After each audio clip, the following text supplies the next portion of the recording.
grand journal de New York, Sabrina Quagliosi.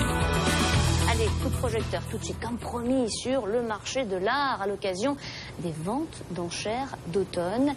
Gilles Vian, bonjour. Bonjour. Vous êtes marchand d'art, fondateur de l'Opéra Galerie Group. Alors, absolument. Pendant 2 semaines, le secteur de l'art a les yeux rivés sur New York à l'occasion donc des ventes d'automne.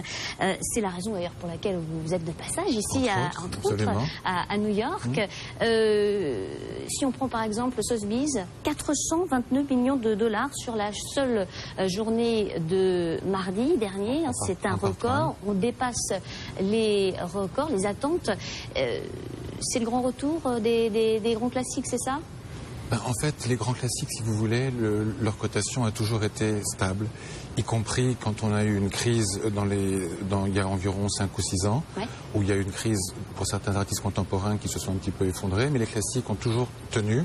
Et là, donc, par rapport aux ventes qu'il y a eu donc cette semaine, on voit bien avec les prix records des Giacometti, Van Gogh et autres, qu'il y a vraiment un retour des grands classiques et que les gens, les particuliers, les institutions, les musées, donc, se tournent également donc, vers ces grands noms internationaux qui sont un petit peu les icônes de l'art du XXe siècle. Je crois qu'il y a un Van Gogh qui est parti à 62 millions de dollars cette semaine.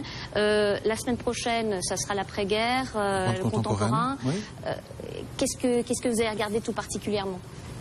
Alors nous, on suit toutes les ventes, parce qu'on a, si vous voulez, donc dans nos 12 galeries à travers le monde, on a un concept qui est un petit peu généraliste, c'est-à-dire qu'on propose à nos clients des œuvres qui couvrent un petit peu tout le XXe siècle.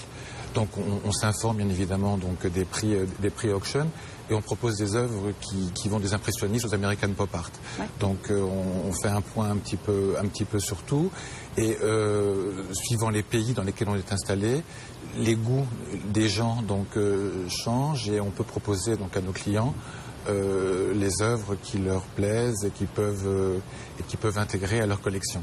Bon, on va revenir justement sur vos galeries dans quelques instants. Peut-être si on regarde ce qu'il faut attendre, ce qu'il faut regarder la semaine prochaine, je crois qu'il y a pas mal de Warhol. Absolument. Toujours la cote. Absolument, surtout à New York, absolument. Avec le Brigitte Bardot, je crois, qui devrait partir à 15 millions de dollars. Il y a un Brigitte Bardot qui est estimé entre 10 et 12 millions de dollars, qui est très très beau, qui est un tableau un petit peu tardif, mais qui est vraiment superbe. Et le Liz Taylor un beau aussi. format, Liz Taylor aussi, qui sont des tableaux un petit peu mythiques de Andy Warhol. Alors si on regarde au niveau des collectionneurs, ça vient un petit peu partout du monde. Est-ce qu'il y a des régions qui sont peut-être qui demandent de plus? Donc, le marché de l'art est vraiment un marché mondial. Pour vous donner des chiffres en quelques mots, il y a eu l'année dernière pour 66 milliards de dollars de ventes d'art à travers le monde, avec une répartition qui est quasiment équivalente entre les États-Unis donc, et la Chine, 33% le marché américain, 33% donc au niveau du marché asiatique, et il y a beaucoup de pays émergents maintenant, si vous voulez, qui s'y mettent, donc qui se mettent donc à acheter de l'art.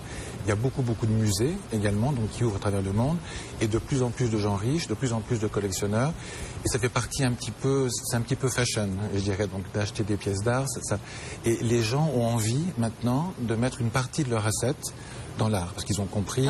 Ils ont compris que c'est un bon investissement et quand ils comparent en fait les courbes, passé cette semaine, exactement, ça vient un petit exactement. peu, Et quand ils voient un petit peu les courbes, si vous voulez, donc du marché de l'art, même comparé aux courbes de la bourse ou de l'or ou autre, quand les choix sont bien faits, quand c'est bien acheté, la courbe est vraiment positive de façon plus importante que les courbes de bourse ou bien d'autres secteurs d'investissement. Alors vous disiez il y a quelques instants, ça dépend pas mal des régions. Par exemple, ici aux États-Unis, qu'est-ce qui attire le plus? Alors aux États-Unis, si vous voulez, par exemple, pour les auctions ici, les gens achètent du monde entier. Il n'y a pas que les Américains. Les gens achètent, il y a beaucoup de téléphones, les gens se déplacent donc pour les ventes. Les ventes d'art moderne et impressionnistes ont très bien marché. Les ventes contemporaines vont très bien marcher aussi. Il y a vraiment un engouement en ce moment au niveau de l'art. Et nous, en tant que marchands, on le sent, si vous voulez. On a des demandes constantes donc, de collectionneurs, de musées, de fondations, donc, qui cherchent des pièces un petit peu précises. Et on essaie de satisfaire un petit peu à leurs demandes. Mais justement, vous fêtez vos 20 ans cette année? Voilà, absolument. Donc, Opéra Galerie a 20 ans. On a démarré il y a 20 ans à Singapour.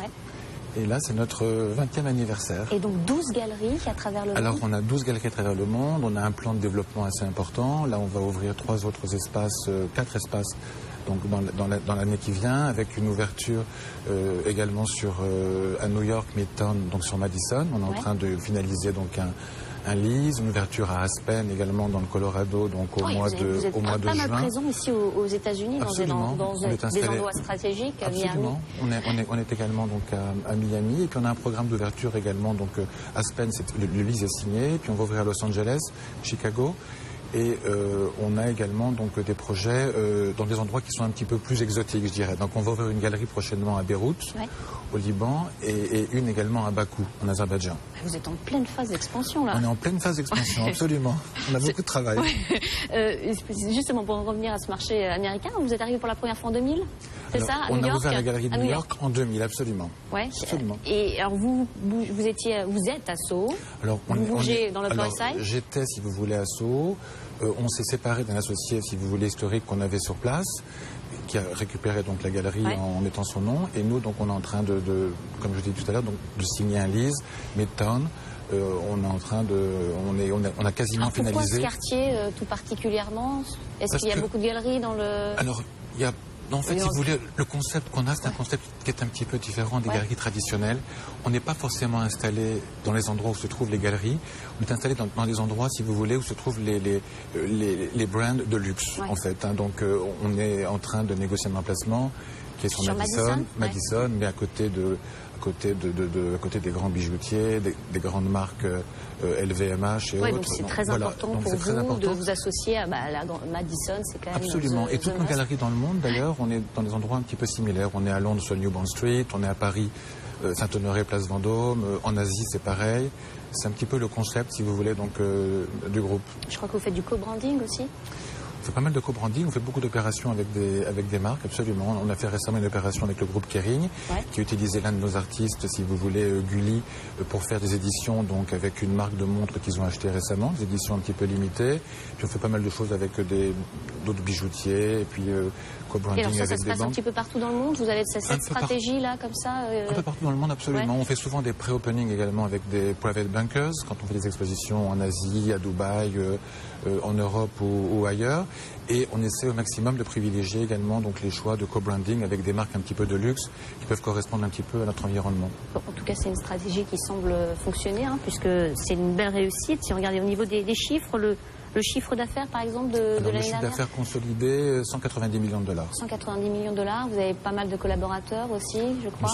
Une centaine. Une belle réussite. Si on regarde au niveau géographiquement, la France, ça se positionne comment?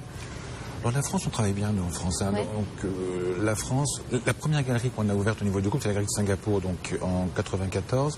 On a ouvert ensuite Paris. Paris, je crois que c'était la deuxième. La deuxième, absolument. Donc on est ouvert Paris. Mais on travaille bien, mais très très peu avec des Français. Pour être honnête avec vous, on a... Pourquoi ça? Parce que... Je sais pas s'ils sont trop taxés ou quoi. On vend à des Français qui sont partis, en fait, qui sont en Belgique ou ailleurs. On a beaucoup de clients internationaux qui nous connaissent. En fait, on a une très belle synergie, si vous voulez, avec toutes les galeries. Donc, quand des clients qu'on a à Hong Kong, à Singapour, à Dubaï ou autres, viennent à Paris et puis qui tombent sur notre espace, ils rentrent, c'est quand même plus facile de les vendre. Donc, on travaille bien. Et Paris représente environ 8% du chiffre d'affaires. Du chiffre d'affaires global. Et les États-Unis, c'est votre plus gros marché? Alors les États-Unis, si vous voulez, non, le plus gros marché pour l'instant c'est l'Asie. Oui, c'est l'Asie. Mais là, je prévois vraiment, si vous voulez, à court terme, que les États-Unis, donc avec les plans d'ouverture qui sont prévus en 2015 et début 2016, ça devrait être plus important que le marché asiatique pour nous. Alors qu'on est quand même assez implanté en Asie. Donc on a 4 galeries en Asie. On a 2 galeries à Singapour, une galerie à Hong Kong, une galerie à Séoul. On est en train de voir également pour essayer de négocier un joint venture avec un très gros client à nous, taïwanais, qui veut ouvrir absolument une galerie à Taipei.